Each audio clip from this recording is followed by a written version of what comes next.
Hi, today I'm talking about vaccine passports. They could be the future. They're not exactly passports, that's a slightly misleading term that I'm going to use often in this video.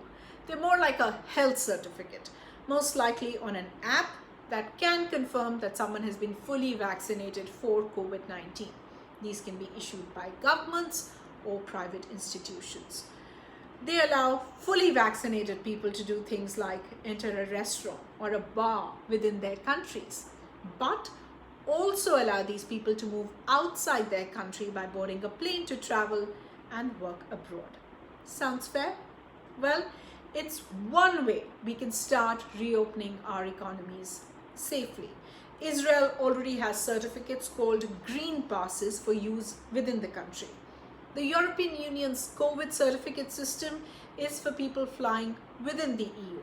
In fact, Japan is planning to issue something similar for its air traffic by July end.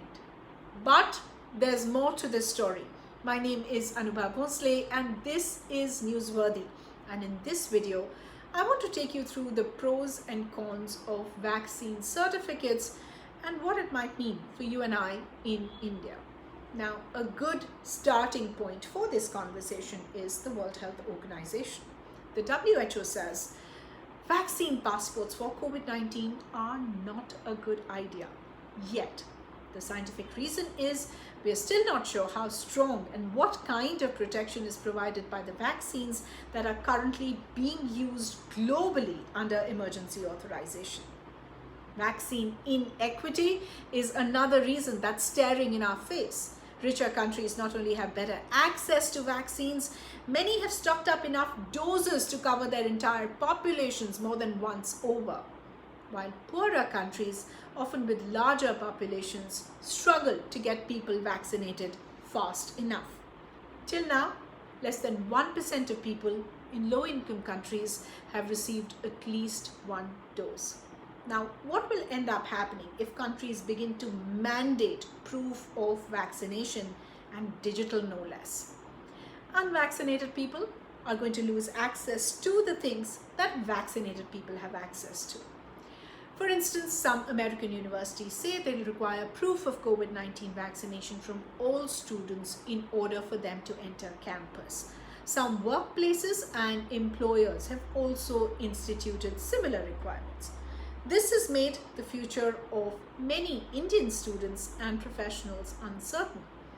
Number one, there is vaccine shortage in India. That might change now that India's vaccine policy has changed, but roughly for the last 2 odd months, students who had already paid lakhs in fees have been running pillar to post to book a slot on CoWIN and get vaccinated in time for their fall semesters.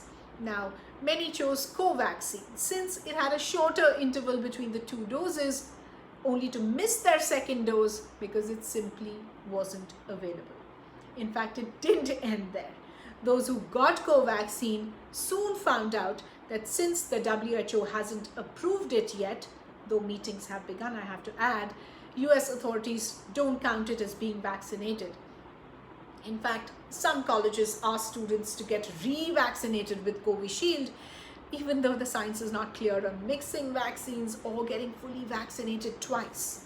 For those who got Covishield, the gap between the 2 doses was increased to 3 months in mid-May.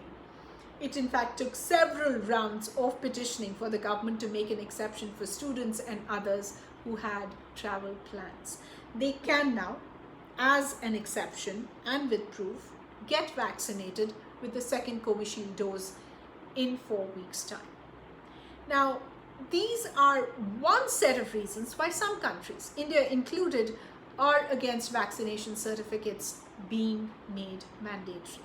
Though we have said that those traveling abroad for education, jobs, or as part of the Indian contingent for the Tokyo Olympics will have to get their COVID vaccination certificates linked to their passport. Now, the pros of vaccine passports are pretty clear, right? Proponents of vaccine passports say that they are one way to buy more freedom to take us close to the old normal as safely and quickly as possible. Now, first world privilege aside, they're not entirely wrong.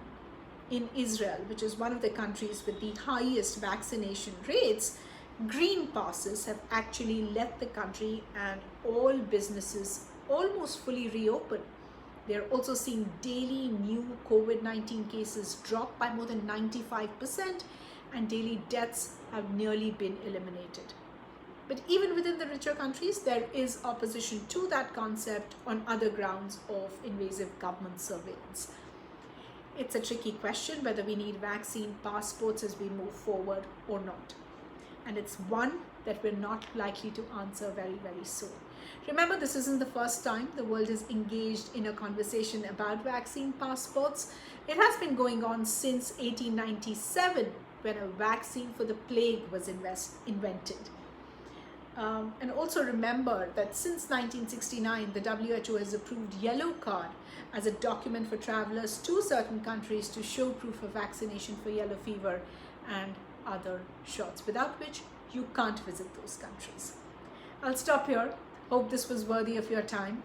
Leave a comment and make a small contribution to help keep Newsworthy strong, sassy, and independent. The link is in the bio if you're watching this video on Instagram, and it's in the description if you're watching it on YouTube. I'll see you again very soon.